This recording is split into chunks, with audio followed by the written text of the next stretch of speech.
Aubrey Lawson stood on the icy steps outside the Manhattan Civil Court, clutching the divorce papers that still smelled like the lawyer's printer ink.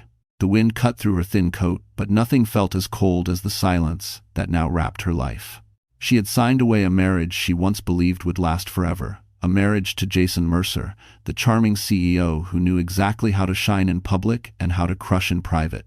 The taxi she tried to call wouldn't come. Her phone battery blinked red, mocking her. She walked instead, every step echoing through the steel canyons of Midtown.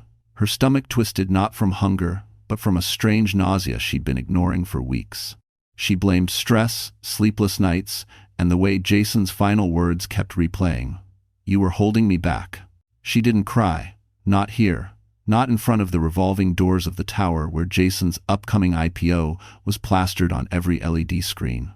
She had already given him too much. By the time she reached her tiny sublet, bare walls, broken heater, a single lamp, her legs shook. She tossed the divorce envelope onto the table, but something else caught her eye. The unopened white packet from Midtown Health Clinic. The test she took after collapsing at work. She hadn't had the courage to open it earlier. Her fingers trembled as she tore the seal. She slid the paper out, reading line by line until the words blurred. Positive. Pregnant. Aubrey's knees buckled. She dropped onto the cold wooden floor, both hands covering her mouth as a sound escaped her, half sob, half disbelief. After everything Jason had done, after the betrayal, the humiliation, the silence, she was carrying his child. The room spun. The nausea hit again, harder this time. She reached for her phone, but the screen finally went black. No battery, no one to call, no one waiting. Her breath broke. Tears, hot, confused, uncontrollable, finally spilled. She pressed a hand over her stomach as if trying to protect a life she hadn't planned, a life that arrived at the worst possible moment. And then came the emotion she feared most. What if Jason thinks I'm lying? What if he thinks I'm trying to ruin his IPO? Her heart pounded painfully as her vision blurred. Because outside her window, a black Mercedes she recognized too well had just pulled up Jason's car, and he never came without a reason. Aubrey froze when she saw the familiar black Mercedes idling under the street lamp. Exhaust curled into the cold air like a whispered warning. Jason never came unannounced, not after the divorce. Not after he made it clear she was an inconvenience he needed to detach from. Her pulse hammered as she wiped her tears with the back of her sleeve. She didn't want him to see her like this, broken, alone, terrified at the future unfolding inside her body. A sharp knock rattled her apartment door. "Aubrey, open up." Jason's voice cut through the thin wood, crisp and commanding, like he was calling an employee into his office. She swallowed the tremble in her throat, dragged herself up, and cracked the door open an inch. "What are you doing here?" she whispered. Jason pushed the door wider without waiting for permission, stepping inside with that same tailored confidence he wore on financial magazine covers. His coat was still dusted with snowflakes. His cologne filled the cramped apartment instantly, suffocating in the small space. "What happened at the courthouse today?" he asked, brushing past her. "You left before we discussed the PR guidelines." PR guidelines. He still talked that way, like she was an image to manage, not a person he'd once vowed to love. "I didn't think there was anything left to say," Aubrey replied quietly. Jason scanned the apartment, taking in the peeling paint, the flickering lamp, the boxes stacked in the corner. Disapproval tightened his jaw. "You're living here now? It's temporary. It looks like a health hazard." Aubrey felt the sting, but she straightened her back. "It's what I can afford right now." Jason sighed, pulling off his gloves. "Look, the IPO is in 8 weeks. Any noise, any rumor could hurt the valuation. I need to know you're stable." The word hit her like a slap. Stable.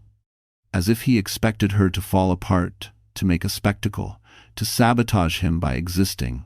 "I'm fine," she said, though her voice wavered. He studied her face then, the redness around her eyes, the tremble in her hands. "You've been crying?" She looked away. "It's been a long day." He exhaled sharply. "Aubrey, if you're planning on doing something dramatic, I need to know." Her chest tightened. He didn't come to check on her. He came to protect himself. "Jason," she murmured, "I'm not the threat in this story." He stepped closer, his voice lowering. "Then prove it. Don't give the press anything to twist. No emotional posts, no statements, No talking to former colleagues, especially not the ones who know about our private issues. Her fingers dug into her palms. He had hurt her in more ways than she could count, and yet he still believed he had the right to dictate her every move. She felt the folded clinic paper in her pocket. It felt heavier than a brick. There were a million ways she could tell him. She could whisper it. She could scream it. She could hand him the paper and watch the color drain from his face. But all she managed was, "Jason, something happened today." He frowned. "What now?" Her lips parted. The words hovered. But before she could speak, a ringtone pierced the air, Jason's phone, vibrating sharply. He glanced at the screen, and his expression shifted into something like panic. "I have to take this," he muttered, stepping toward the door. Aubrey stared at him. "You're leaving?" "It's urgent. Don't do anything stupid, Aubrey. We'll talk later." He left without waiting for her answer, the door slamming behind him. Aubrey pressed a hand to her stomach, breath shaking. Because the name she saw flash on his caller ID was one she never expected, and it would change everything. Aubrey stood frozen in her dim apartment long after Jason's footsteps faded down the stairwell. The silence he left behind felt sharper than his words. Her fingers curled around the clinic paper in her pocket, wrinkling it. She had been seconds away from telling him seconds. But the moment his phone lit up, everything changed. She didn't mean to look. But the screen was angled directly toward her, and she saw it clearly. Declan Hayes. The name startled her. Declan Hayes wasn't a casual contact. He wasn't a friend Jason bantered with. He wasn't even someone Jason trusted. Declan was the CEO of Titan Financial Technologies, a man known on Wall Street for being unshakable, principled, and terrifyingly sharp. If Declan was calling, something serious had happened. And Jason's face, she had never seen him look afraid before. Aubrey slumped onto the edge of her bed, confusion swirling through her like smoke. Why would Declan call Jason at that exact moment? What could possibly connect a high-profile CEO with the man who had spent 2 years hiding their failing marriage? Her stomach tightened. She pressed a hand against it, breathing slowly. "You're okay," she whispered. "We're okay." But her body didn't feel okay. Exhaustion seeped into her bones, the kind that came from too many battles fought alone. Her phone, dead earlier, now flickered to life after being plugged in. Notifications flooded the screen. Emails, missed calls from an unknown number, a message from her former coworker, Danny. "Aubrey, something's going on at Mercer Tech. Call me." Her heart thudded. Mercer Tech, Jason's company, was supposed to go public soon. Any crisis now could destroy everything he'd built. For a small, shameful moment, she felt satisfaction. But it was buried beneath worry, confusion, and the heavier truth she carried inside her. She called Danny back. The line clicked. "Thank God," Danny whispered. "Listen, I don't know what you two are going through, but Declan Hayes just requested access to your old financial models, the ones you built before Jason pushed you out." A cold pulse shot down Aubrey's spine. Why would he need those? No idea, but it's big. The board is scrambling. Jason's in full meltdown mode. Aubrey's breath caught.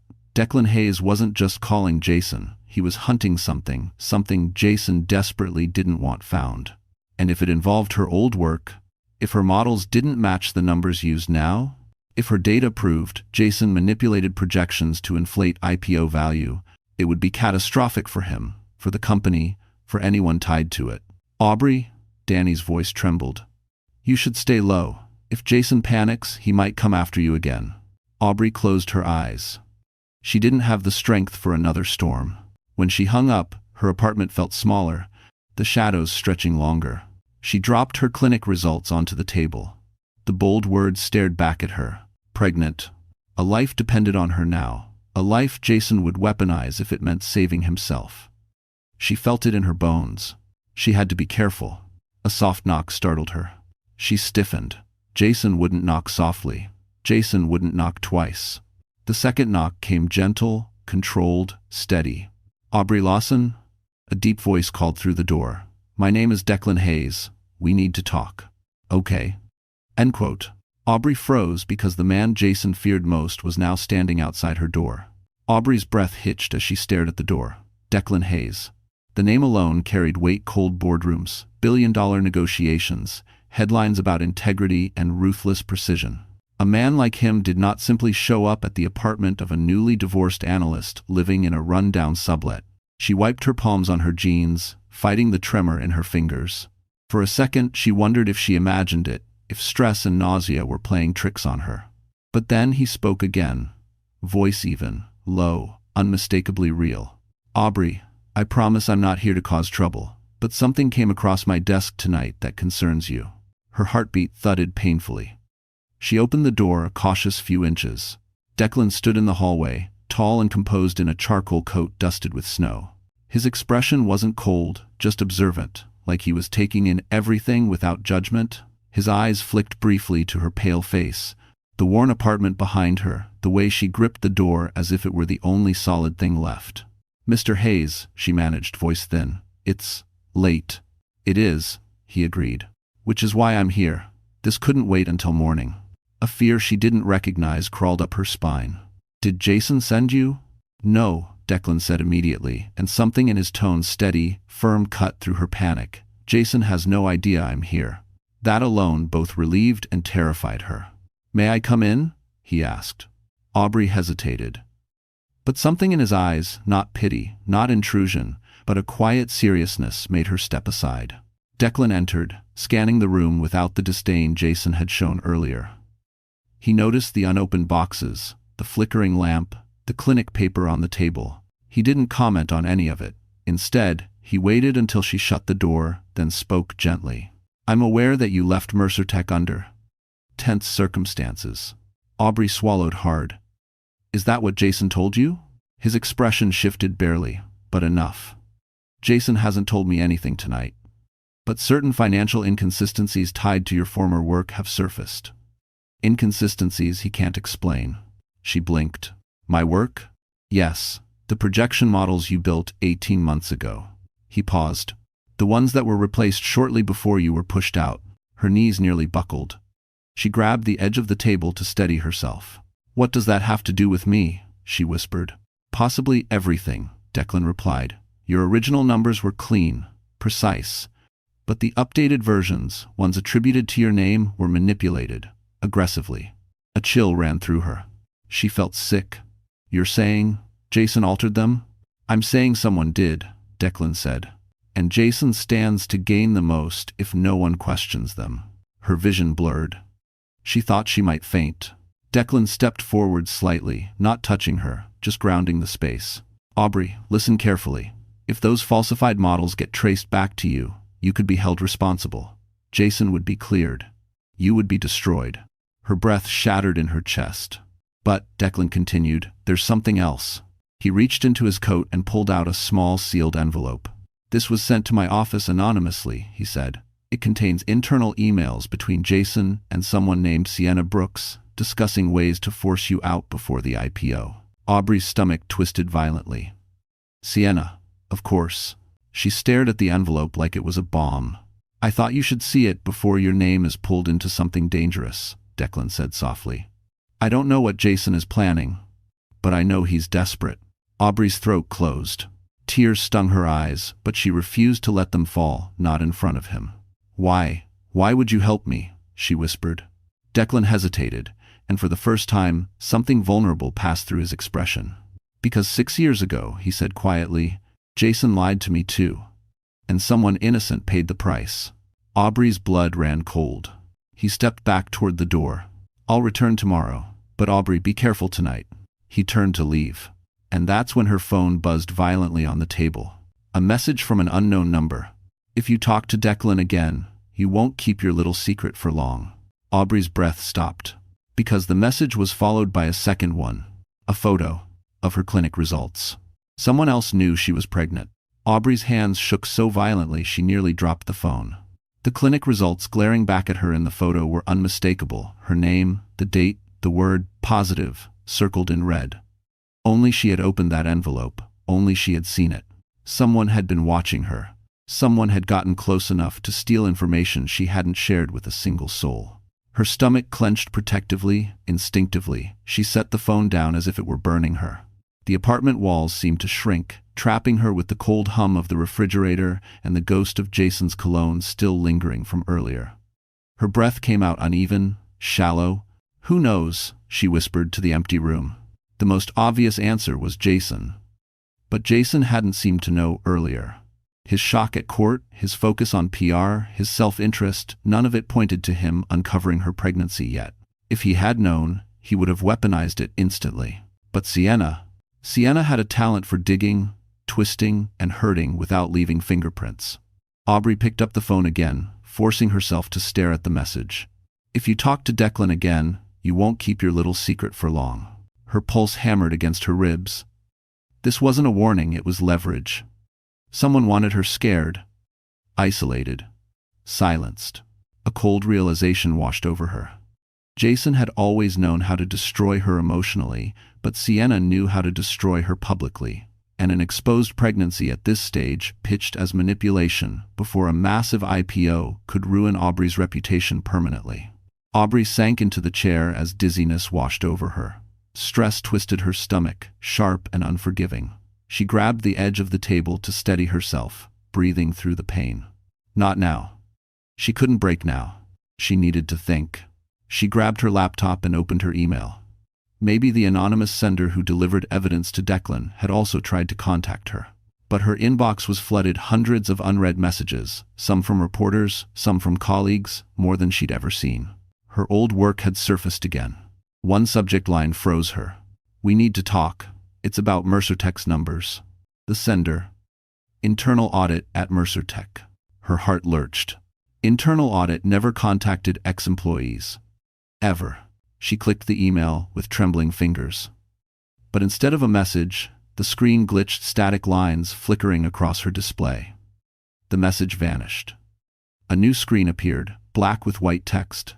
"Stay quiet, Aubrey. You won't get a second warning." Her breath caught. Someone had hacked her laptop. Someone inside Mercertech or connected to it had access to systems far beyond Jason's control. Fear clawed up her spine. She shut the computer forcefully and backed away from it as if it were alive. A sudden knock made her jump. Not gentle, not hesitant. 3 sharp bangs, authoritative, impatient. Aubrey's pulse raced. What if it was Jason? What if he somehow found out Declan had been here? What if the threats had escalated?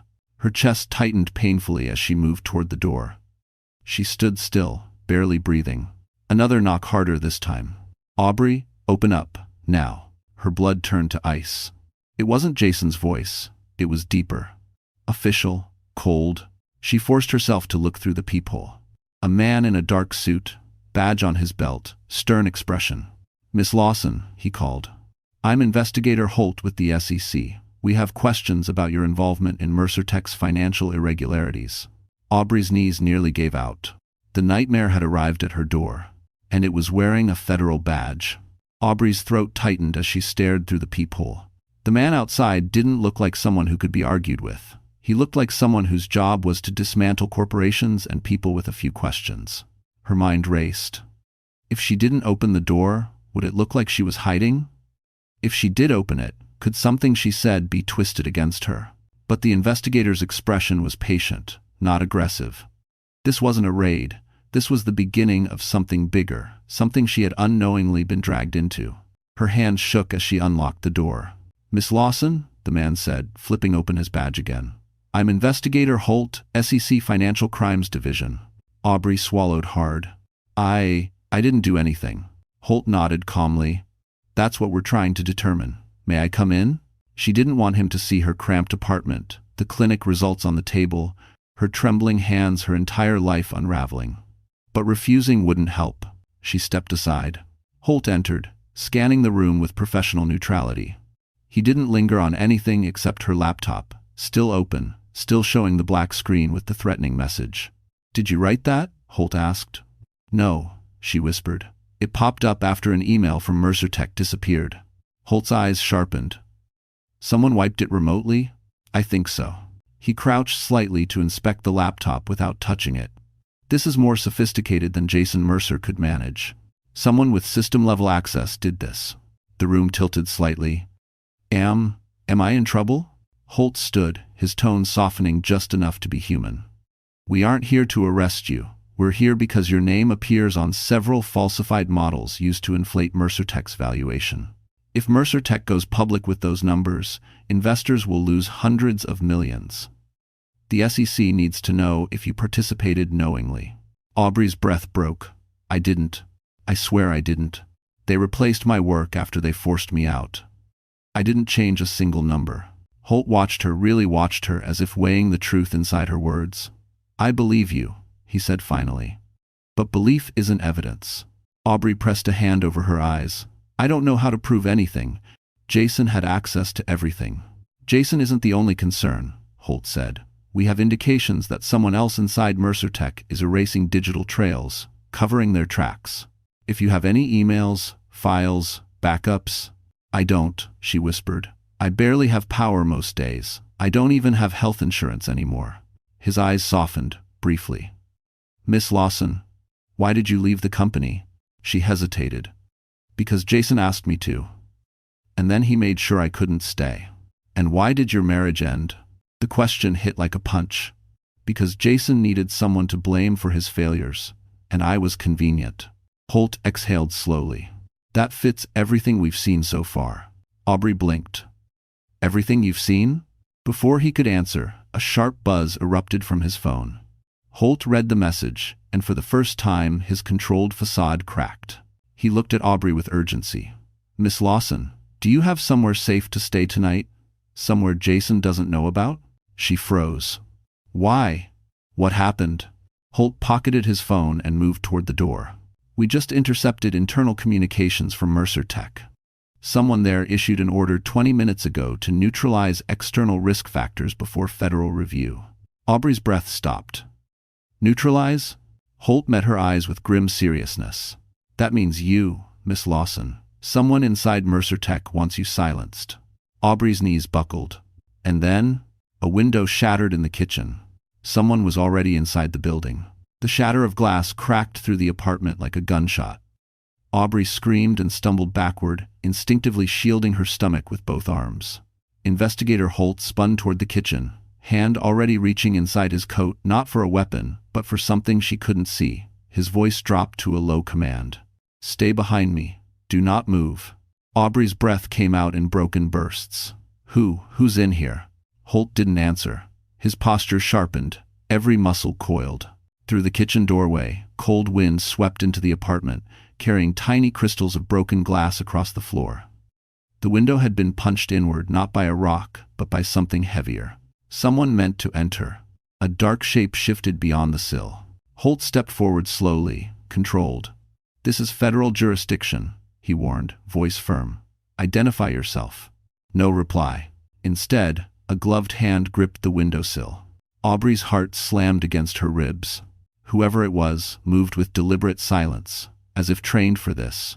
Not some random intruder, not a burglar, someone with purpose, someone trying to get in. Holt subtly angled himself between Aubrey and the entry point. Miss Lawson, listen to me. Walk to the front door, quietly. Her throat closed. I can't. Yes, you can. Now. She forced her trembling legs to move. Each step felt like wading through thick mud.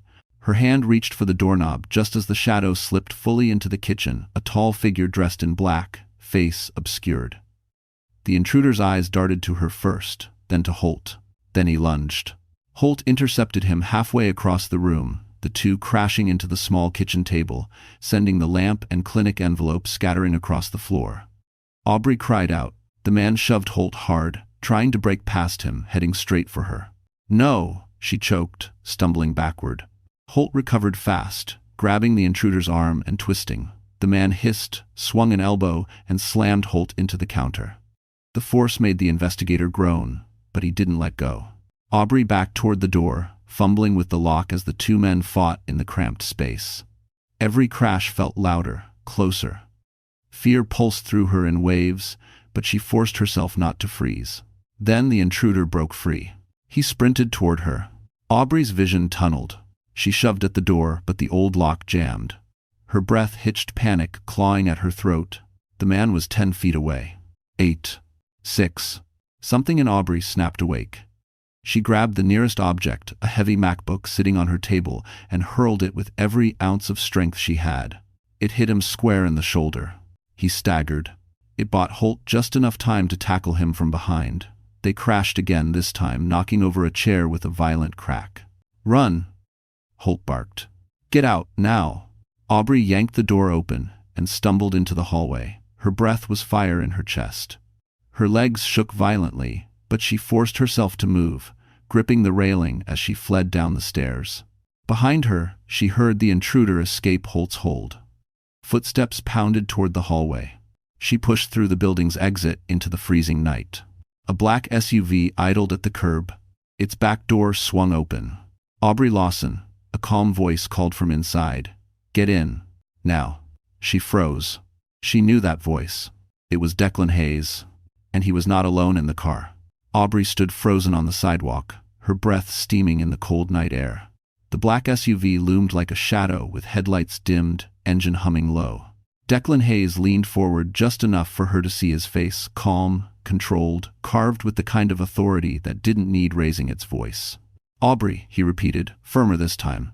"Get in the car." She didn't move. Every survival instinct in her body screamed at her to run in the opposite direction. Behind her, the stairwell door burst open, heavy footsteps pounding down. The intruder was coming. Declan pushed open the back door wider. Now Aubrey. Her heart lurched. She made the only choice she had. She dove into the back seat just as Holt stumbled out of the building, shouting her name. But before he reached her, the SUV peeled away from the curb. "Wait," she cried. "Investigator Holt, he helped me."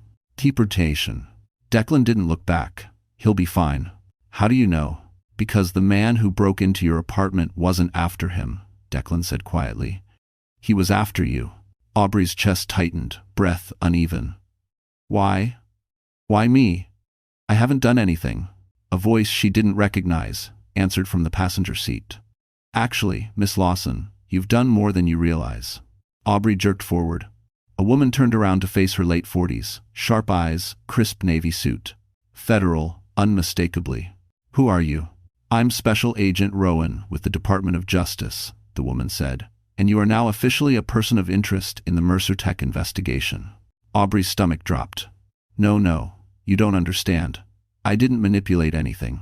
Jason Mercer is not our priority," Rowan interrupted. "The data breach, the financial alterations, the attempted break-in tonight, those point to something bigger." Aubrey shook her head desperately. "You think I'm involved?" "No," Declan said, finally meeting her eyes in the rearview mirror. "They think you're leverage." Rowan nodded. "Whoever altered those financial models knows you're the only person who can prove the original numbers. That makes you a threat. And a target." Aubrey pressed a trembling hand to her mouth. "I can't do this. I can barely keep myself together." "Then let us keep you safe," Declan said. His voice was steady but carried an intensity that cut through her panic. "You shouldn't have been alone tonight. I should have realized sooner." "Why?" she whispered. "Why are you helping me like this?" Declan hesitated. "Because the last person Jason hurt didn't survive it." Aubrey stared at him, stunned. "What?" Rowan shot him a warning look, but Declan continued. 6 years ago, Jason falsified numbers on a joint venture. A junior analyst tried to expose it. Jason destroyed her professionally and personally. She didn't make it through the fallout. Aubrey's breath caught painfully. "Why didn't anyone stop him?" "Because no one had evidence," Declan said. "Until now." Her pulse thudded. "What evidence?" Rowan reached into her coat and placed a sealed folder in Aubrey's lap. "You're not the only one someone's been watching," she said. 3 hours ago, an anonymous source sent us a data dump. Emails, audio recordings, transfer logs. Enough to implicate multiple executives. Aubrey clutched the folder like it might explode. What does this have to do with me?" Rowan exhaled. "Everything points to one conclusion. Someone inside Mercer Tech wants to blame you before the truth comes out. And someone else," Declan added, eyes darkening, "wants you alive long enough to testify." The SUV turned sharply, heading toward the FDR ramp. Aubrey glanced out the back window. A second black SUV was following them. And closing in, Declan's jaw tightened.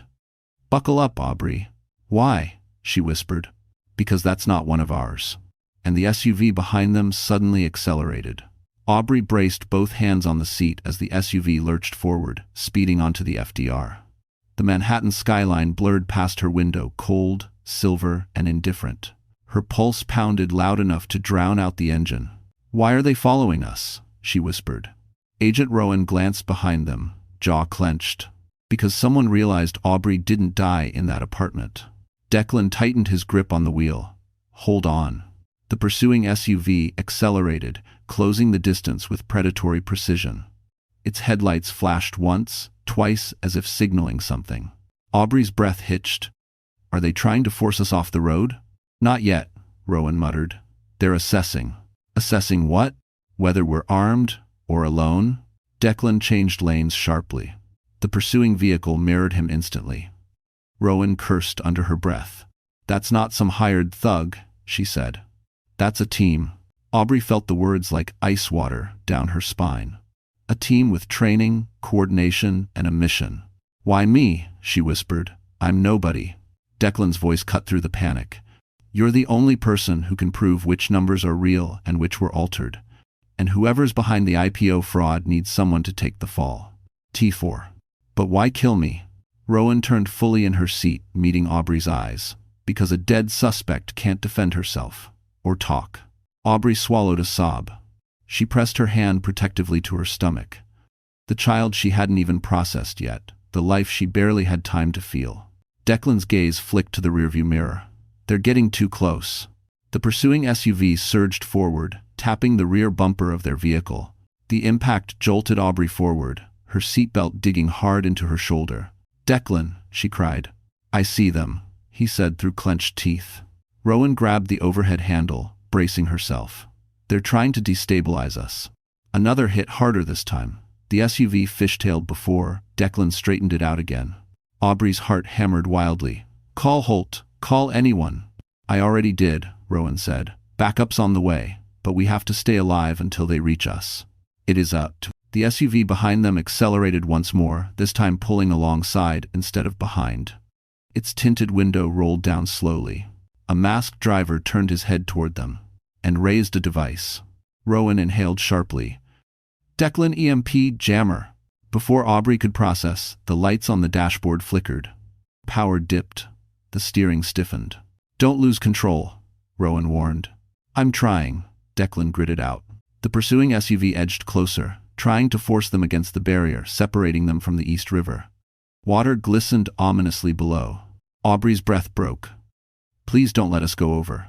"Not happening," Declan snapped, yanking the wheel. The SUV swerved, barely avoiding the concrete divider. Horns blared around them as other cars scattered. Rowan unbuckled, steadying herself. "Aubrey, listen to me. If we crash, curl your body forward, protect your abdomen. Do you understand?" Aubrey nodded shakily, tears blurring her vision. "I'm scared." "I know," Rowan said. "But you're stronger than you think." Declan's jaw tightened. "Time's up. They're preparing to pit maneuver us." "How do you know?" Rowan asked. "Because I would," Declan said. And then it happened. The pursuing SUV slammed into their side full force. The world spun. Metal screamed. Glass shattered. Aubrey's scream was swallowed by the violent roll of the SUV flipping. 1, 2, 3 times. When the vehicle finally skidded to a stop, upside down, the world was silent. Smoke drifted through shattered windows. Aubrey dangled in her seatbelt, dizzy, choking on dust. Rowan coughed. "Declan, are you conscious?" No answer. Aubrey tried to reach him, but her head throbbed violently. Her fingers brushed a shard of glass. The sound of footsteps crunched outside. Slow, deliberate. A shadow crouched beside the broken window. A gloved hand reached in toward Aubrey's throat, and she realized they weren't here to kidnap her. They were here to finish the job. Upside down, half-conscious, and choking on the metallic taste of fear, Aubrey could barely make out the intruder's silhouette crouching beside the shattered window of the overturned SUV. The world spun in fractured reflections, broken glass, twisted metal, her own terrified face mirrored back at her. His gloved hand reached toward her throat with calm precision. Not rushed. Not panicked. Professional. Aubrey's breath stuttered. Her hands curled protectively over her stomach. "Please don't." He didn't react to her voice at all. As if she were already a corpse, he was cleaning up. Rowan coughed from the front seat, trying to unbuckle herself. "Don't touch her," she rasped. but her voice was weak, fading. The man reached further in. Aubrey felt his fingertips brush her neck. Something primal erupted inside her, fear, mixed with a sudden, fierce protectiveness she didn't know she possessed. Without thinking, she grabbed the shard of glass near her hand and slashed upward. It sliced across his wrist. He hissed under his breath, jerking back, not in pain, but in annoyance. "Aubrey," Rowan gasped. "Get out now." But Aubrey's seatbelt had jammed. Her trembling fingers scrambled for the buckle, but it wouldn't release. Panic closed around her throat. The intruder grabbed the doorframe and yanked, trying to force the SUV open wider. That's when a sound tore through the night, an engine, accelerating fast. Headlights flared behind them. A second SUV. For a split second, Aubrey's heart soared back up. Holt? Someone from the DOJ? Then the vehicle screeched to a stop beside the wreck. A woman stepped out. Tall, ice-blonde hair, perfectly pressed coat. Sienna Brooks. Aubrey's blood froze. Sienna's expression didn't show fear or shock or concern. Instead, she looked irritated, like someone whose evening plans had been mildly inconvenienced. "Well," she snapped at the intruder. "Why isn't she dead yet?" Aubrey's vision pulsed. Rowan cursed under her breath. "You've got to be kidding me," Rowan whispered. "She's involved?" Involved was an understatement. Sienna walked closer, her heels crunching over broken glass. "We don't have time for mistakes," she said sharply. "Federal eyes are everywhere tonight. Finish it and let's go." The intruder nodded once and reached again toward Aubrey.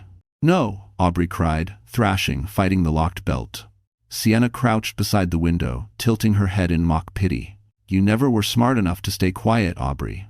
Jason thought you'd break sooner, but I suppose even weak girls have their stubborn moments." Her words sliced deeper than any glass could. Aubrey glared up at her. "Why are you doing this?" "I never did anything to you." Sienna smirked. "You existed. That's enough." Aubrey's chest heaved.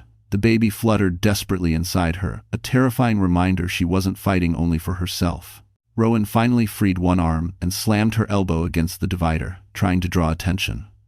"Back away from her, Sienna. You're making a federal case for murder, conspiracy." Sienna laughed softly. "Oh, please. By the time anyone investigates, the IPO will have closed and Mercer Tech will be untouchable. You people always act too late." She turned to the intruder. "Do it." He reached for Aubrey again. And then a hand shot through the broken driver's window, yanking him backward so violently his body slammed against the asphalt. Aubrey gasped. Declan Hayes, bloodied, dazed, but very much alive, pulled himself out of the wreckage. His voice was a low, lethal growl. "Get away from her." "Is the Russian?" Sienna's eyes widened. The intruder lunged. Declan charged. The night exploded into chaos. And Aubrey, still upside down, seatbelt cutting into her, felt the SUV shift dangerously as something heavy slammed into it. Then she heard it. A click. Metal against metal. Someone had just cocked a gun, and the barrel was now aimed inside the SUV at her. The cold steel of the gun glinted through the shattered window, aimed directly at Aubrey's chest. Upside down, strapped in, dizzy with fear, she couldn't even lift her arms high enough to shield herself. Her breath came out in short, panicked bursts. "Don't," she whispered, voice cracking. "Please don't." Her words were drowned by the chaos outside. Declan grappled with the masked intruder, exchanging heavy blows on the pavement.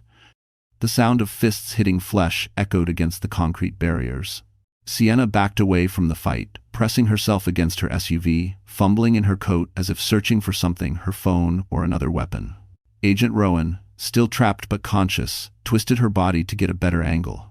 "Aubrey, don't look at the gun, look at me." "I can't, he's going to kill me."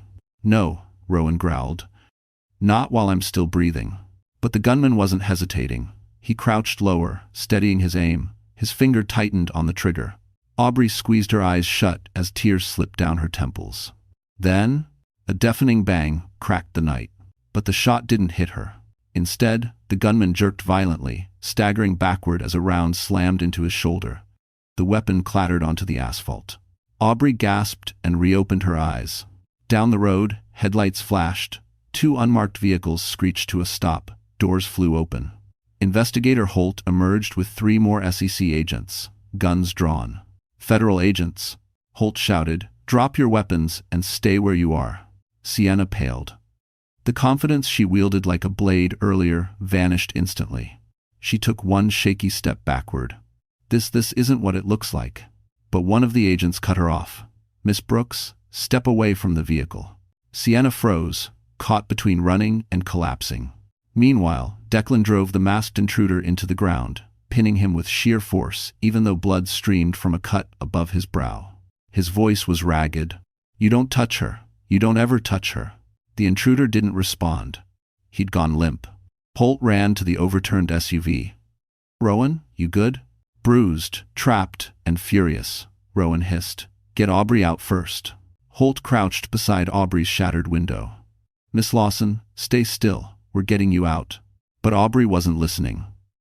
Her eyes were fixed on Sienna. The woman's hands trembled as agents encircled her. Her mask of composure cracked fine fractures, revealing something twisted beneath. "Aubrey," Sienna spat suddenly, voice shaking, "you ruined everything. Jason trusted you to disappear quietly.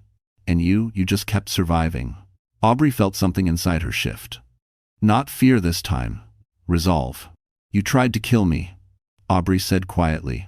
Sienna laughed a fractured, hysterical sound. "Oh, sweetheart, you don't even know the half of it." "T-Vis4." Rowan shouted from inside the SUV. "Holt, watch her, she's stalling." Too late. Sienna lunged toward the masked intruder's dropped gun. The nearest agent tackled her, but she managed to grab the weapon with one hand. She swung it upward, directly at Declan. Aubrey's scream tore from her throat. "Declan." Declan turned. Sienna pulled the trigger. A single shot exploded through the freezing air. And this time, it hit someone. The body collapsed to the pavement. Aubrey's vision blurred as she screamed, every part of her breaking. Because the person who fell wasn't Declan. It was Investigator Holt. For a moment, the world stopped moving. Holt lay on the pavement, a stark slash of red blooming across his shirt, steam rising from the wound in the freezing night air. The gunshot still echoed against the concrete pillars of the FDR. Aubrey felt the sound in her bones, felt it vibrate through her chest. Her breath broke into pieces. No, she whispered, struggling against her jammed seatbelt. Holt. Declan dropped to his knees beside the fallen investigator. "Stay with me," he said urgently, pressing his hands over the wound. "Holt, look at me, stay awake." Rowan, finally freed, half-crawled out of the overturned SUV and collapsed beside them. Holt, don't you dare check out on me," she rasped, voice cracking. Holt coughed, blood on his lips. "I'm still here." Bite. Sienna, still pinned to the ground by agents, screamed incoherently as they tore the gun from her grasp. Her composure shattered completely, revealing a hysteria that was always lurking beneath the surface. "You idiots," Sienna shrieked. "You think she's innocent? She's the weak link. She ruined everything." Aubrey trembled. Her stomach tightened painfully, as if her body were protesting every surge of fear. Declan glanced toward her, noticing the way she clutched her abdomen. "We need EMS now," he barked at the nearest agent. "She's pregnant, she's in shock, and Holt needs immediate trauma care."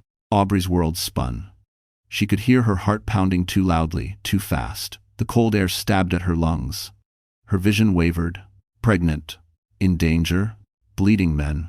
Guns. Screaming. Her life cracking apart. "Aubrey," Rowan said, crawling toward her. "Look at me." Deep breaths. Slow. In through the nose. "I can't," Aubrey whispered. "I can't breathe. I can't." Declan moved to the window, his voice low but firm, anchoring. "Aubrey, stay with us. You're safe now. Do you hear me?" Safe. The word felt foreign. Sirens began to rise somewhere in the distance, growing louder, sharper.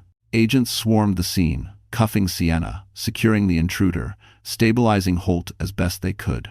Rowan hovered over him, one hand gripping his shoulder, her jaw trembling though she refused to let tears fall. "You're not dying tonight," Rowan muttered through clenched teeth. "Not after everything we've worked for. Not after you saved her." Holt managed a faint, broken smile. "Was doing my job." Aubrey felt something inside her collapse. She pressed both hands harder against her abdomen. A wave of pain rippled through her deeper, sharper than before. Declan saw it instantly. "Aubrey, what is it?" "I don't know," she gasped. It hurts." "How bad?" Rowan asked, shifting toward her. Aubrey couldn't answer. Another wave hit strong enough to punch the breath from her lungs. Her hands trembled violently over her stomach. Declan's face went pale. "Rowan, is she?" Rowan's eyes widened. "She's having stress contractions. Get her out, now." Declan didn't hesitate. He crawled halfway into the overturned SUV, ignoring the glass cutting his hands. "Aubrey, I'm getting you out. Keep your eyes on me." She reached for him, her fingers cold, trembling. "I'm so scared," she whispered. "I know," he said softly. "But you're not alone." With one forceful pull, Declan tore the jammed seatbelt loose. He lifted Aubrey carefully, cradling her against him as he maneuvered through the broken frame of the SUV. She winced, gripping his coat. Sirens wailed louder, police, ambulances, federal vehicles converging. But above the noise, above the chaos, a new sound cut through. Declan's phone buzzing. He frowned, shifting Aubrey's weight so he could glance at the screen. A single text message. From Jason Mercer. 3 chilling words. "We need to talk." Aubrey felt her blood run cold. Because Jason should not have known she was still alive. Declan stared at the message glowing on his screen, his expression tightening in a way Aubrey had never seen before, fear sharpened into strategy. The freezing night wind whipped around them, carrying sirens and shouted commands, but that one text cut through everything. "We need to talk." Jason Mercer. Aubrey clung to Declan's coat, breath shallow. He shouldn't know I'm here. He shouldn't know anything. Rowan pushed herself upright, wincing as she checked Holt's pulse again. "He shouldn't even know she's alive," she muttered, "which means someone inside this scene is feeding him information." Aubrey's skin prickled. She looked around at the agents, the flashing lights, the organized chaos, all of them in uniforms, all of them supposedly on her side. But one phone call, one message, one whisper. The thought made her knees wobble. Declan tightened his arm around her. "Don't spiral, not now." "How can I not?" Aubrey whispered, voice trembling. "They tried to kill me. They tried to kill all of us." Rowan straightened, her expression going steel-hard despite the exhaustion dragging her shoulders down. "Declan, read the timestamp." He did. His eyes narrowed. "Sent 8 minutes ago." Aubrey's stomach dropped. 8 minutes ago. Before the chase ended, before the crash, before Holt took the bullet, Jason texted before anyone could have reported her survival. Which meant, he already knew, Aubrey choked. "He knew I'd make it out alive." Rowan shook her head. "Not exactly. He knew the mission didn't go as planned, which means he wasn't hoping you'd die tonight. He was expecting an update." "Masher." "From who?" Declan demanded. Rowan looked at Sienna, who was still screaming at the agents restraining her. "No," Aubrey whispered. "Sienna doesn't know enough for real-time updates. She only executes orders." Rowan's gaze sharpened. "Exactly. She's reckless, emotional, sloppy. Someone else is pulling the strings, someone above her." A cold dread crept up Aubrey's spine. "Jason?" "Maybe," Rowan said, "but Mercertech's financial fraud goes beyond Jason. There are executives, investors, board members, people with millions to lose. And someone with access to federal channels," Declan added grimly, glancing at the agents again. Aubrey suddenly felt more exposed than ever. An ambulance finally pulled up. Paramedics rushed toward them. "Ma'am," one of them said, "we need to get you and your baby checked immediately." Aubrey nodded weakly and allowed them to guide her toward the gurney. But as they lifted her, pain rippled again through her abdomen, a deep, wrenching pull that forced a cry from her lips. Declan moved instantly. "Is she going into labor?" "Not yet," the medic said, "but the contractions are stress-induced. We need to get her stable." Aubrey grabbed Declan's sleeve. "Don't leave me. You're not going anywhere alone," he said, and climbed into the ambulance with her. As the doors slammed shut, the world outside blurred into flashes of red and blue. Aubrey lay back, shivering under the blanket, every breath a fight. Declan sat beside her, jaw tight, hands bloodied. "When we get to the hospital, I'll call justice. I'll get a secured protection order. Jason won't." Aubrey cut him off with a hoarse whisper. "You don't know Jason like I do." Declan looked at her. "Then tell me." She stared at the ceiling, trembling. "He doesn't stop. Not when he wants something. Not when he's afraid. And definitely not when he's cornered." End quote. Declan's voice lowered. "He's already lost control." "No." Aubrey swallowed hard. "This is when he's most dangerous." Before Declan could respond, the medic's radio crackled. "Dispatch to Unit 12, be advised. Subject Jason Mercer has just entered Mercy General Hospital's main lobby, asking for patient information." Aubrey's blood turned to ice. Because that was the hospital they were being rushed to. The medic exchanged a horrified glance with Declan. Declan grabbed Aubrey's hand. "He's already there." And the ambulance was only 3 minutes away. The ambulance raced through Manhattan traffic, sirens slicing the night. Aubrey struggled to breathe evenly as another contraction tightened across her abdomen. Declan held her hand, thumb brushing gently across her knuckles, trying to ground her. But nothing could stop the cold dread settling in her spine. Jason was already at the hospital. "How did he even know where we were going?" Aubrey whispered, her voice trembling with exhaustion and fear. Declan's jaw tightened. "Someone fed him the information. Someone tracking our movements. But he's not getting near you. You don't know him." Aubrey cut in, her breath ragged. "When he gets desperate, he becomes someone else." Declan didn't argue. His silence said he understood more than he let on. The medic leaned toward them. "We're taking you to a secure wing. Once we arrive, stay inside the trauma unit. Don't talk to anyone unless they show you DOJ clearance." Aubrey nodded weakly, though her mind raced. Her life had turned into a battleground. She looked down at her stomach, swallowing the lump in her throat. "Please hold on," she whispered to the baby. "Just a little longer." The ambulance slowed, pulling into Mercy General's emergency bay. As soon as the doors opened, cold air rushed in, along with 2 hospital security officers. "This way," one said, motioning urgently. "We've been told not to let anyone near Miss Lawson." Aubrey was lifted onto a gurney and rushed down a brightly lit hallway. The overhead lights flickered past like flashes from a camera, disorienting, relentless. Declan kept pace beside her. "Where's Rowan?" Aubrey asked, wincing. "Still at the scene," Declan said. "Holt's in critical condition. They're transferring him now." A wave of guilt washed over her. "This is all because of me." End quote. Declan stopped her with a firm, quiet look. "This is because of Jason. Because he built his world on lies. Don't you dare carry the blame for his corruption." Aubrey blinked hard, fighting tears. They reached a private exam room. Nurses immediately surrounded her, placing monitors on her abdomen, checking her vitals, adjusting oxygen. Declan stepped back just enough to give them space, but his eyes never left her. The doctor entered, a calm woman with steady hands. "Aubrey, your contractions are stress-induced. The baby's heartbeat is strong, but we need you resting." Absolutely no adrenaline spikes, no panic, no confrontation. Too late for that, Aubrey thought bleakly. As the room cleared slightly, Declan moved closer. "I'm staying right here." Before she could respond, a loud voice erupted in the hallway. "I need to see her, now." Aubrey's heart stopped. Jason. Every muscle in her body seized. Declan's face darkened. "He came straight here." And resocator. The doctor stiffened. "Security won't let him through." But Jason's voice grew louder, angrier. "I know she's in this wing. You can't keep me away from my ex-wife." Aubrey felt her pulse spike dangerously. Declan stepped closer to the door, posture tense. "He's not getting in."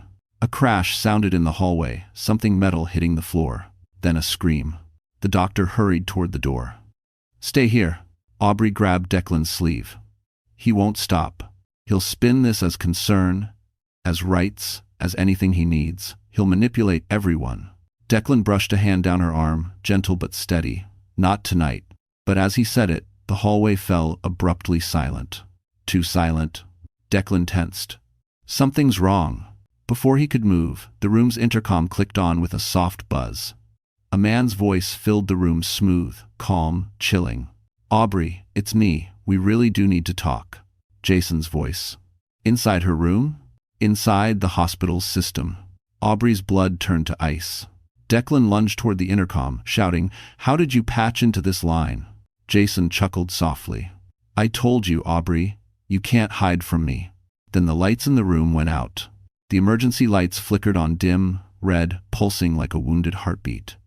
Aubrey clutched the sheets, her breath shallow, her vision blurring at the edges.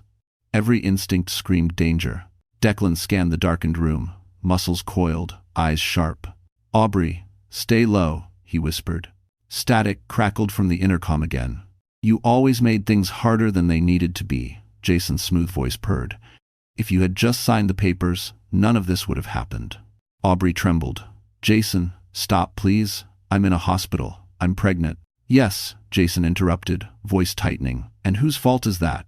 Her stomach twisted painfully. Declan stepped protectively closer to her. Jason, you're done. The SEC has evidence. DOJ has your emails. Sienna is in custody. It's over. Jason laughed, a brittle, hysterical sound. You think Sienna was the mastermind? God, Declan, for a man who built an empire on analytics, you're incredibly naive. Aubrey's pulse spiked. What do you mean? You still don't get it, Jason said softly. Sienna's just a tool, disposable. Loud enough to take the fall. But the real work? The real strategy? A pause. Then, it was me, Aubrey. It was always me. Declan's jaw clenched. That's exactly what we needed you to say out loud. Jason chuckled darkly. Oh, this isn't being recorded. I bypassed the hospital's security system. Your precious agents can't hear a thing. Aubrey shivered. Then he added, but I can hear everything in your room. Declan cursed under his breath and slammed a fist against the intercom panel. It sparked uselessly. Aubrey whispered, Jason, why? Why go this far? Jason inhaled sharply. Because you were supposed to disappear. Because you owe me everything. Because you were nothing before me, and you're trying to be something without me. That's not true, Aubrey whispered, tears burning her eyes. Yes, it is, he snapped. I built your career, your life, your stability.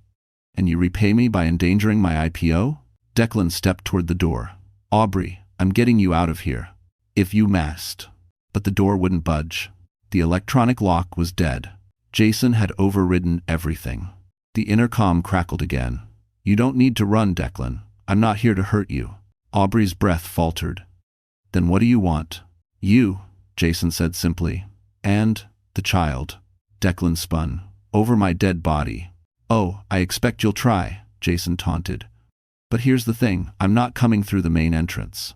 Aubrey's stomach dropped. Jason wasn't only inside the hospital systems. He was inside the hospital. Declan's eyes darted to the air vents, the side service corridor, the secondary access panels. His body tensed. Aubrey, listen carefully. Get behind the exam table. Stay down. Do not move. But Aubrey was already shaking. Declan, what if he takes the baby? Declan knelt beside her, holding her trembling hands. He won't touch you, I swear it. A sudden metallic clang echoed above them. The air vent grate loosened. Aubrey gasped. Declan jumped to his feet just as the grate crashed onto the floor. A pair of boots appeared, then hands. Then Jason Mercer dropped down into the darkened hospital room, like a man descending into his own kingdom. His eyes locked onto Aubrey instantly. He smiled. There you are. Declan positioned himself between them, voice low and lethal. You're not getting anywhere near her. Jason tilted his head, amused. I wasn't planning to ask permission. He reached inside his coat. Aubrey's heart stopped. When his hand emerged, he wasn't holding a weapon. He was holding her prenatal file, and as he flipped it open, casually reading the details he had no right to know, he murmured, You didn't tell me it was twins. Aubrey's world shattered. For a moment, Aubrey forgot how to breathe. Her world narrowed to one word, twins. A truth she had barely begun to accept herself, now weaponized in the hands of the man who had hunted her across a city, across a night, across every shred of safety she had left. Jason flipped casually through the pages of her prenatal file, as if reading a menu. 2 heartbeats, he murmured. 2 chances to rewrite my legacy. Aubrey shook her head violently, tears blurring her vision. They're not your legacy. They're my children. Jason's expression sharpened. They're mine too. And I will not let you raise them alone. Not after the damage you've caused. Declan stepped in front of her, every muscle coiled like a drawn wire. You're not taking anything from her. Not now. Not ever. Jason smirked. Spoken like a man who still thinks he has something to offer. Tell me, Declan, what exactly can you protect her from? You couldn't even keep your last analyst alive. The color drained from Declan's face, but his stance didn't waver. Aubrey saw the shift in him. Pain, anger. A wound he had buried deep, now ripped open. Jason wasn't just attacking her, he was dismantling Declan too, piece by piece. Declan's voice came out low. Don't you dare speak about her. Jason ignored him. His gaze drifted back to Aubrey. I offered you a chance to walk away quietly. To take a small settlement, disappear somewhere, and let the adults handle the IPO. But no, you wanted to fight. I didn't fight you, Aubrey whispered. You came after me. Again. Jason tilted his head as if genuinely confused. I protected myself. It's what winners do. Winners? Declan echoed, incredulous. You falsified numbers, hired thugs, tried to murder a federal agent, and nearly killed the mother of your children. Jason's eyes hardened. My children are the only thing I care about now.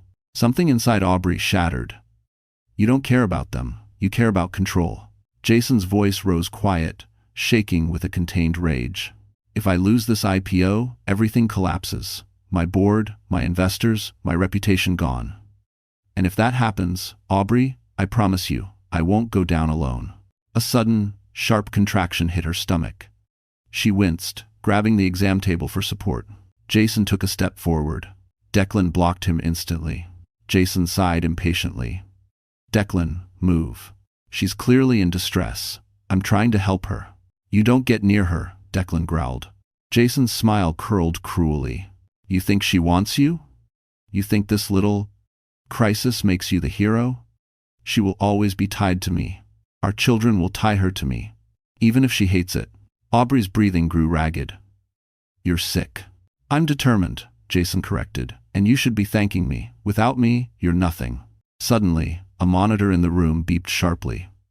Aubrey swayed, vision darkening at the edges. Declan darted to her side. Aubrey, look at me. Stay with me. Jason stepped closer too. Aubrey, don't listen to him. I'm the father. You need me more than... Stop, she gasped. Just stop. But Jason didn't. His voice grew louder, desperate. You ruined everything I built. You cost me millions. You embarrassed me. Another contraction ripped through her, stronger, deeper. Her knees buckled. Declan caught her just before she hit the floor. We need a doctor, now. But alarms were still dead. Power unstable. Emergency systems strained. No staff came running. Aubrey clung to Declan's shirt, crying out in pain.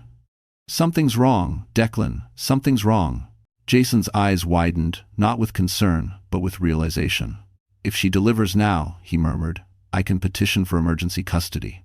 Declan snapped. Don't you touch her. Jason lunged toward them, and then the door behind him burst open. Floodlights, tactical gear, weapons drawn. Federal agents, Jason Mercer, get on the ground. In, with mans. Aubrey sobbed in relief, until she saw Jason reach into his coat again. Not for her file, not for his phone, but for something metallic. And he pointed it directly at Declan. Jason's hand moved with terrifying clarity, pulling something metallic from his coat, small, black, unmistakably lethal. Aubrey's scream tore from her throat as he lifted the weapon and aimed directly at Declan's chest. No, she cried, reaching out despite the pain ripping through her abdomen. Federal agents shouted commands at once. Drop the weapon. Jason Mercer, do not fire. On the ground now. But Jason barely seemed to hear them. His eyes were locked on Declan with the feverish intensity of a man who had already lost everything and needed someone to blame. You took everything from me, Jason hissed. Everything. Declan positioned himself between Jason and Aubrey, hands raised slightly, trying to keep Jason's attention off her. Put the gun down. Aubrey needs a doctor. This isn't the way. You don't get to say her name, Jason roared. Aubrey doubled over as another contraction tore through her, choking her sob. Declan, don't. He didn't look back at her because he couldn't afford to. Every move he made was calculated, deliberate. Jason, Declan said slowly, you shoot me, and the agents will drop you before you hit the floor. Then I'll take you with me, Jason said. Maybe that's the only justice left. Ad fora. Aubrey felt her chest tighten, breath shortening. The fetal monitor, running on backup power, beeped erratically beside her. Please, she cried, stop. The babies. Jason's face twisted. You think crying will save you? That's always been your strategy, Aubrey. Cry, play victim, make everyone feel sorry for you. Rowan, now in the doorway with 2 armed agents behind her, stepped forward. Jason, look at me. Put the weapon down. Jason didn't glance her way. No. She needs to understand what she's done. Aubrey's voice cracked. I didn't destroy your life. You did. It hit Jason like a slap. His hand trembled barely, but enough. Declan saw the shift. He moved an inch closer, voice low. You're cornered, Jason. Let this go. Jason's eyes flicked to him again. You think I'm cornered? Then he smiled, a broken, chilling curve of the lips. I still have leverage. He swung the gun toward Aubrey. Everything exploded into motion. No! Declan lunged. Shots fired. Glass shattered. Agents tackled Jason from behind, slamming him to the floor as the weapons skidded across the tiles. Jason screamed, kicking wildly as 3 federal officers pinned him down. Get off me. She's mine, she owls. His voice cut off as Rowan struck him across the jaw with her forearm, silencing him. Aubrey collapsed to her knees, gripping the exam bed, breath shaking violently. Declan dropped beside her. Are you hurt? Aubrey, look at me, are you hit? She shook her head, sobbing. No, but something's wrong. Oh God, Declan. Blood, not hers. On Declan's shirt, her heart stopped. Declan, she whispered, were you shot? He looked down, surprised, as if noticing it for the first time. The red stain spread slowly across his side. It's nothing, he said quietly, but his knees buckled. He fell forward, catching himself on one hand. Aubrey grabbed him, panic crushing her chest. No, stay with me, please. Agents swarmed around Jason, cuffing him, dragging him out as he thrashed and shouted, but the world shrank to the man bleeding in her arms. Declan looked up at her, breath shallow. Aubrey, you're safe. That's what matters. She shook her head violently, tears falling onto his cheek. I'm not safe if you're not safe. Please hold on. The doctor finally burst into the room, shouting orders. Get a stretcher. We have 2 critical patients. 1 process. Aubrey clung to Declan's hand, both of them shaking. And then her body seized completely. The contraction hit harder than anything before, sharp, blinding, tearing through her like lightning. The doctor froze. She's going into active labor. Now. Declan's eyes widened in horror. Aubrey, your babies. Her scream filled the room, and the world went white. Aubrey's scream tore through the hospital room. Raw and primal.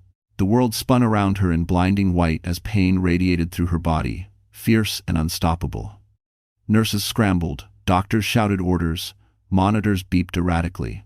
The air smelled of antiseptic, blood, adrenaline, fear. Declan, pale and barely conscious, tried to lift himself to reach her. A nurse pushed him gently back down. Sir, you've lost too much blood, please stay still. But Declan shook his head weakly. Aubrey, I need to see her. She can't do this alone. His voice fractured mid-sentence, breath hitching from the pain. Aubrey barely heard him through the contraction, tearing through her. She clutched the rails of the bed as tears streamed down her face. Please, someone help my babies. A doctor rushed to her bedside. Aubrey, focus on my voice. You're at 8 centimeters. You are going into full labor. No, they're early, too early, she gasped. We're doing everything we can, the doctor assured her, adjusting the oxygen mask. But you must stay strong. Your heart rate is spiking, your body is under extreme stress. Aubrey sobbed, shaking her head. I can't. Declan's voice, cracking but urgent, reached her through the chaos. You can. Aubrey, look at me. She turned her head, vision blurry. Declan lay on the stretcher beside hers, hand extended but just out of reach. His face was ashen, his side bleeding through bandages, but his eyes, those steady, determined eyes, were locked on her. You're the strongest person I've ever met, he whispered. You survived, Jason. You survived tonight. You can survive this. You can bring them into the world. Another contraction hit stronger, sharper, dropping her into a wave of pain so deep she almost blacked out. Declan, she cried. I'm here, he said, voice trembling. I'm not leaving you. The Experian. Rowan burst into the room, disheveled, furious, eyes wet but fierce. Mercer is detained. Armed guards are on every entrance. He's not getting near you again. Ever. Aubrey could barely process her words. She clung to the one lifeline she had, Declan's voice. The doctor checked again. She's crowning. We need to move now. Move? Aubrey gasped. Move where? To the operating room, the doctor said. One of the babies is breech. We're heading for an emergency C-section. Aubrey's blood ran cold. No. Declan reached farther, ignoring the nurse's attempt to restrain him. His hand brushed hers. "I know it's terrifying," he said, "but they're fighters, just like you." Tears streamed down her face. "Don't let me lose them." "You won't," he whispered. "I swear." Staff rushed around them, unlocking brakes, preparing to roll both stretchers. Rowan stepped forward, gripping Aubrey's shoulder. "We're with you every second. You're not alone anymore." To action. Then the room abruptly stilled. Every monitor flatlined for half a second. Lights flickered. Machines reset. A hospital-wide surge. The doctor's face drained of color. "No, no, stay online, stay." The fetal monitor blinked off. Aubrey froze. "Why can't I hear them?" she whispered. The doctor tapped the screen. "It's rebooting, give it a moment." The monitor flashed back to life. But only one heartbeat appeared. Aubrey's scream filled the room. "Where's the other one? Where's my baby?" Declan struggled upright, horror on his face. "No, God, no." The doctor leaned over the screen, breathing sharp. "We're losing one twin prep or now." Aubrey sobbed uncontrollably as her stretcher began to move. "Please save them, please." Declan reached after her as she was wheeled away, his voice breaking for the first time that night. "Aubrey, don't give up." The doors slammed between them. And for the first time all night, Aubrey Lawson felt the terrifying cold of losing one child before they ever took their first breath. Aubrey drifted back to consciousness slowly, as if rising from the bottom of a dark ocean. Bright, sterile lights came into focus. A steady beeping filled her ears. Something warm rested against her hand. When she turned her head, she saw Declan slumped in a chair beside her hospital bed, arm bandaged, exhaustion etched across his face, but alive. She blinked, emotion swelling in her throat. You're here," she whispered. His eyes opened instantly, filling with relief and something deeper. "I told you I wasn't going anywhere." Before Aubrey could speak, a soft cry echoed from a nearby bassinet. A nurse stepped forward, smiling gently. "Both twins are stable," she said. "It was close, but they're fighters, just like their mother." Aubrey's breath broke into a sob. She reached for the tiny bundle the nurse placed in her arms, a baby boy, eyes shut tight, chest rising and falling with miraculous strength. Another nurse brought the second twin, smaller but breathing steadily. Declan wiped his eyes discreetly. "They're perfect." Aubrey held her children, overwhelmed. For the first time in months, hope didn't feel dangerous, just warm. The door opened. Rowan stepped inside, expression fierce and triumphant. "I thought you'd want to hear this. It's a matter heft." Aubrey tensed. "Jason?" Rowan nodded. "He's done. Completely. And it's not just the attempted murder charges. The SEC, DOJ, IRS, they're all on him. The evidence Sienna tried to hide? It was enough to bring down every member of his conspiracy." Aubrey swallowed. "Is he going to prison?" "For a very long time," Rowan said. "No bail, no plea deal, no leverage." His board voted him out within hours. Mercer Tech collapsed by morning. Bankruptcy filings went public at 6 a.m. If freshed. A slow, shaking breath escaped Aubrey's lips. Jason had finally lost. Not because she fought him, but because truth had finally outrun him. Rowan stepped closer, softer now. "Aubrey, you survived a man who's broken many people. You saved yourself, and you saved your children." Aubrey nodded, tears slipping silently down her cheeks. Declan moved closer, placing a hand gently on her arm. "There's something else." Her heart fluttered. "What is it?" Declan took a careful breath, emotion cracking through his usually controlled voice. "While you were in surgery, I realized something I should have known earlier." Aubrey stared at him, breath caught in her chest. "I don't just care about you because I wanted to protect you," he said softly. "I care about you because He broke off, overwhelmed for a moment. "Then, I love you, Aubrey." Her heart stopped, then started again in a softer rhythm. "I love your strength, your courage, your heart. And if you'll let me, I want to be part of your family. Not to replace anyone, not to take over, just to stand beside you. To raise these babies with you. To give you the life you deserved all along." Aubrey felt something inside her, something bruised and frightened, finally unclench. She reached for his hand. "Declan, you already saved us. You never asked for anything. You never demanded. You just stayed." He smiled, eyes wet. "I'll always stay." Rowan cleared her throat and stepped out quietly. granting them privacy. Declan knelt beside the bed, lowering his voice. I know this isn't a proposal yet, not formally, but one day, when you're ready, I'll ask you again. Properly. Because you deserve a marriage built on safety, respect, and love. Aubrey leaned her forehead against his. I think, one day, I'll say yes. The twins stirred softly, as if agreeing.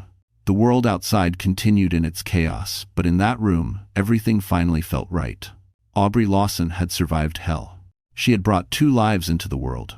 She had broken free from a monster, and she had found someone who saw her heart and cherished it. For the first time in her life, she could finally breathe.